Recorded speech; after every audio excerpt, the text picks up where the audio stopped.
What's up, peeps? Brent McCluskey here with Electrified Reviews, and today we are going over the Wave 2.0 electric bike. Normally, I wait until pretty much the very end of my review to talk about the price, but this thing has a 750 watt motor, a top throttle only speed of 25 miles an hour and an estimated range of 23 miles per throttle only, and that's all for $1,200. So what? Like, that is such a good deal. 750 watt motor, 25 mile an hour top speed. So I just had to start off this video with that because honestly, okay, right, got that out of the way.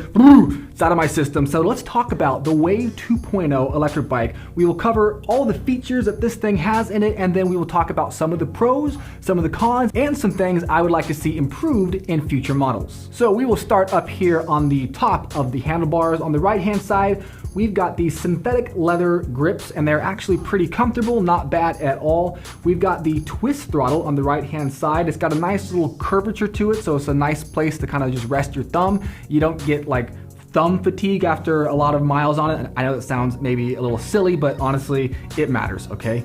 We've got the Shimano 6-speed gear shifter, and we have the brake lever that leads down to the rear old school V-brakes. And on the left-hand side, we've got the control center. This is how you operate all the bike's functions, change through power assist modes, turn on and off the front headlight. There's 3 pedal assist modes, low, medium, and high, and there's a battery indicator with 4 green bars to let you know how much battery you have left. If you got 4 bars lit up, you got close to 100%, 3 bars is 75, 2 is 50, 1 is 25, and then when you get really, really low, that last light starts to blink at you to let you know, hey, you're about to run out of juice. There's also this little red flip switch button on the left-hand side of the handlebars right underneath the control center, and that is a max speed selector. So if you flip it to the left, you can go all the way up to 25 miles an hour with the throttle, and if you flip it to the right, it reduces the top speed to around 20 miles per hour. Moving right along to the handlebars and just the overall frame of the Wave 2.0 electric bike, this thing is made from aluminum alloy, which gives it a curb weight of about 50 pounds without the battery. On the front of the bike, we've got the headlamp. So let's just talk about the headlamp real quick. I mean, I gotta just throw it out there because headlamps are like a huge point of contention for me. I get so frustrated when on these electric vehicles they've got a headlamp, but it basically doesn't really work at all. The one thing I will give the headlamp on the Wave 2.0, it's not very bright, it's not very effective for actually seeing where you're going in the dark, but at least the beam pattern is relatively tight and it's not super striated and kind of split up like I've seen on a lot of other electric vehicles, so I'll give it that.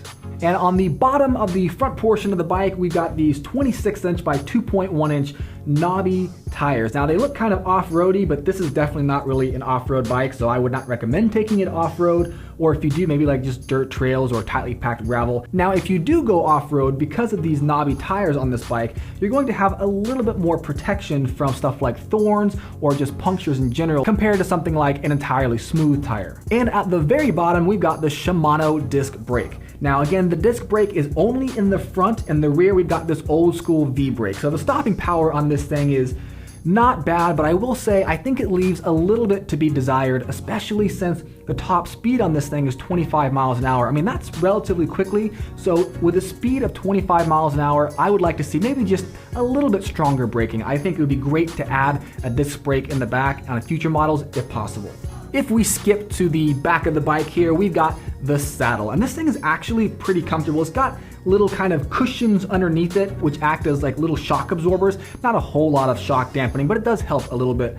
And just the overall shape of the saddle here makes for a pretty comfortable ride on longer rides. The seat post has a quick release seat latch. That is a tongue twister. What's cool about that is, just like on most bikes nowadays, it means you can adjust the height of your seat really easily and with no tools. And at the very back of the bike, we've got the Samsung 48 volt 10.4 amp hour battery. I dig this battery for one simple reason. It's really easy to remove. The key right here is used for a couple of different things. Number one, it's used to actually activate the battery. Once this is turned on, you can then use a control center to turn the bike on, and then you can actually feed power to the motor. The key is also used to lock and unlock the battery from the bike. So with the key turned all the way one direction, it locks this thing to the frame so it is not going anywhere. If you turn the key the other direction, it unlocks it, and you can just slide this thing right off makes it really easy to carry it around. You can charge it on the go, bring it into the office, bring it into your home, whatever bajillion other places you can think of. You can just unlock this battery, slide it off in like 5 seconds, and then you can charge it anywhere you want. Now, there is one glaring thing that is missing from this battery, and that's a USB port. I mean, come on, look. This thing is so easy to take off the bike, and it's got this handle. Look, see? Handle, right?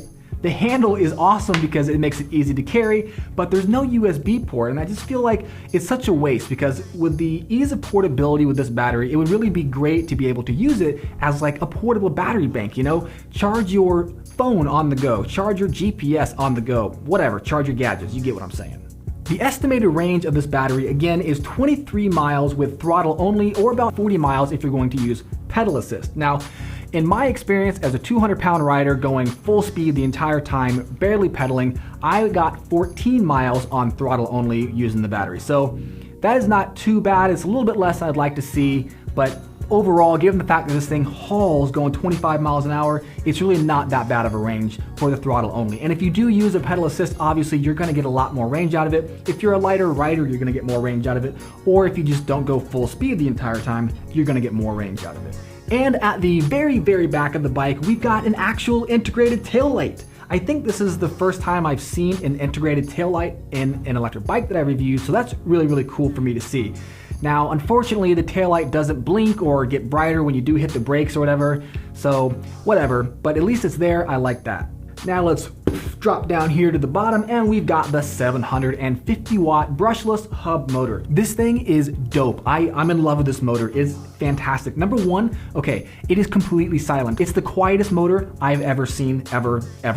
Like, you cannot hear this thing running at all. The only time you can kind of slightly hear it is when you are just starting out from a dead stop and setting yourself into motion. You kind of hear like a little bit of a clicking noise, and I don't really know what that is, but whatever. But after that, when you are actually in motion, you can't hear the motor at all. You can hear the chain as it's just sitting there, you can hear the freewheel spinning, you can hear the tire noise, but you cannot hear this motor operating, and I love just how stealthy this 750 watt hub motor is. If you can't tell, this bike has me really, really excited. The other thing I love about it is that it's a pretty quick spool up when you give it gas. Now, if you guys have been watching some of the previous reviews, you've probably noticed that with some other hub motors, there's kind of a delay from the time you hit the throttle to the time you actually get juice to the motor. Now, with the Wave 2.0, I did not find that. It was really, really responsive. As soon as I hit the gas, this thing gets going. And right below the motor, we've got the Shimano 6-speed derailleur. Again, I really like this thing. I don't have any complaints about it.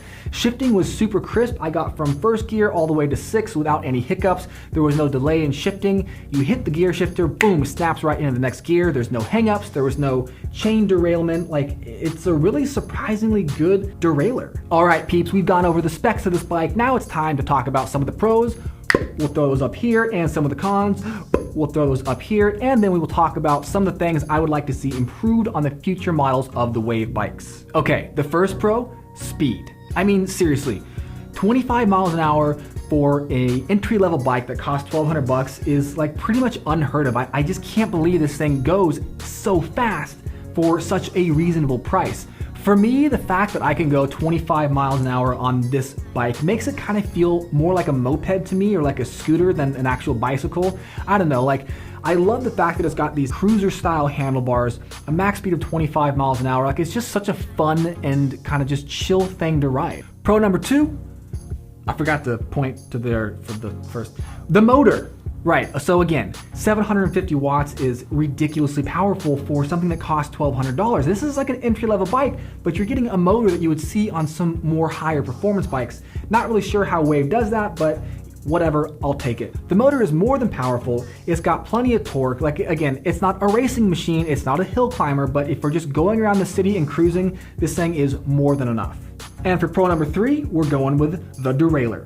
For $1,200, the derailleur on this thing is surprisingly good. I don't know if it's like a really good derailleur or if it's just really well tuned from the factory, but it's just such crisp switching of gears. I mean, you hit the gear shifter up here and boom, the gears snap into place. There's no delay, there's no lag, and again, there's no chain derailments, at least in my experience, so I'm really impressed with the derailleur. And for the next pro, we are going with the throttle. I just like the fact that it has a throttle. Like, there's nothing really special about it, but it's there, it works well, and it's really fun to ride. It makes it feel kind of like a motorcycle, so Nothing really special about it, but I'm throwing it in the pros column anyways because I really like it. And for the final pro, I'm going with value. I mean, really, this thing at $1,200, you were getting so much more than what you were paying for it. A 750 watt motor, 25 mile an hour top speed. It has a throttle. It has a removable battery. It has a headlamp. I mean, that's a lot of stuff for an entry-level bike at a price of $1,200. So I love that. I love that Wave was able to cram all of these features into this bike and still sell it at a price that a lot of people can afford.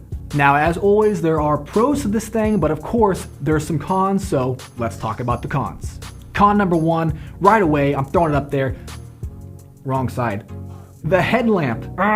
It makes me so frustrated when there is a subpar headlamp on these vehicles. I want to start seeing more headlamps like the Fat Scooter, man. Like, I want to see stuff where the headlamp really does illuminate your path. You can really see where you're going at night. I mean, these kind of cheap, impractical, pointless really headlamps, meh, I've had enough of them. So yes, in the con column, definitely throwing the headlamp up there. It's not as bad as some other electric vehicles that I've ridden, but it's not good. So because it's not that good, going to the cons. Con number two is going to be the brakes. I love that this thing has a disc brake in the front, but I don't love that it doesn't have a disc brake in the back. Now, again, I mean, it has a V brake. The stopping power is okay on this thing, but it's not fantastic. It does leave a little bit to be desired, especially since this machine goes so fast. 25 miles an hour for top speed is pretty quick, so I would want the stopping power to really match that top speed. Another issue I have with the brakes is that there's not regenerative braking on this thing, so that means that every time you come to a stop, you're wasting all of that momentum when you could be using it to feed it right back into the battery. Con number three, heads-up display, or lack thereof.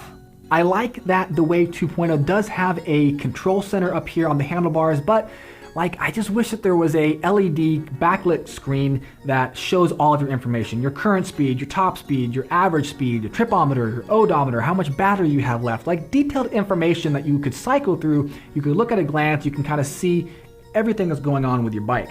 Now, there is an LED screen that you can buy separately from Wave for this, but in my opinion, that's something that really should be integrated into the base models. Now, I threw the motor in the pros column, but I'm actually going to throw it in the cons column as well because there's one little thing about it that I find pretty frustrating.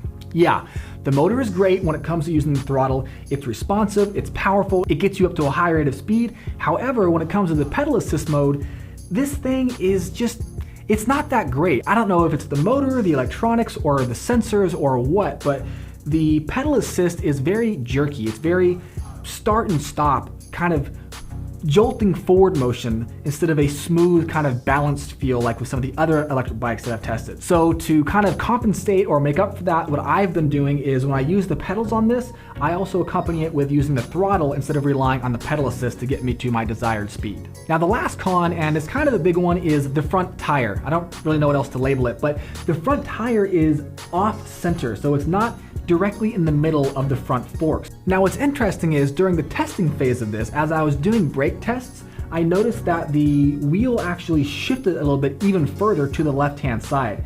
It shifted now so much that part of the tire is actually rubbing on the inside of the fork.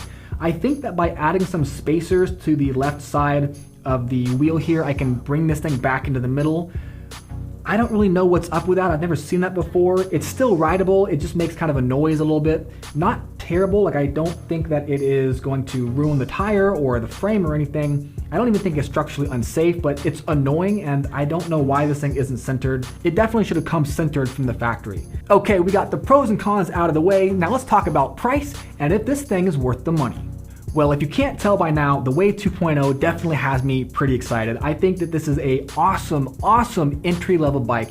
At $1,200, you are getting so much more than what you're paying for. I mean, again, 750 watt motor, 25 mile an hour top range, a headlamp that kind of doesn't really work. Let's not even throw that in there. Okay, but it's got a control center. It's got a mode selector for how fast you want to go. It's got a comfortable seat. It's got a removable battery. It's got a quick release seat post thingy. It's got a really effective derailleur. I mean, this thing is stocked with features, and yet it only runs at $1,200. I'm not really sure how Wave did that, but I think it's really awesome that they did. So the Wave 2.0 is, in my opinion, the perfect bike for somebody who is looking to get into the electric bike arena. Maybe you've been eyeing some electric bikes, but you don't really want to drop $2,000, $3,000, $4,000 or up on some of these more expensive electric bikes, but you also don't want to spend, $500, $600 and get something that just is going to break on you in a couple of days. So for those people who are looking to get into this industry, people who are looking to test out electric bikes, see if they like this whole kind of paradigm of swapping out your car and using a bike for commuting, and you can have fun while you're doing it, the Wave 2.0 is definitely it. All right, peeps, that is it. I hope you guys enjoyed this review of the Wave 2.0 electric bike. If you did, please drop a sub, please drop a like, please drop a comment, and of course, if you have any questions, please drop them in the comment section below, and I'll get back to you as quickly as I can. Lastly, if there's any electric vehicles in particular that you are looking to see a review on, leave that in the comments below as well, and I'll see if I can get that going for you. Thank you guys so much again for watching, and peace.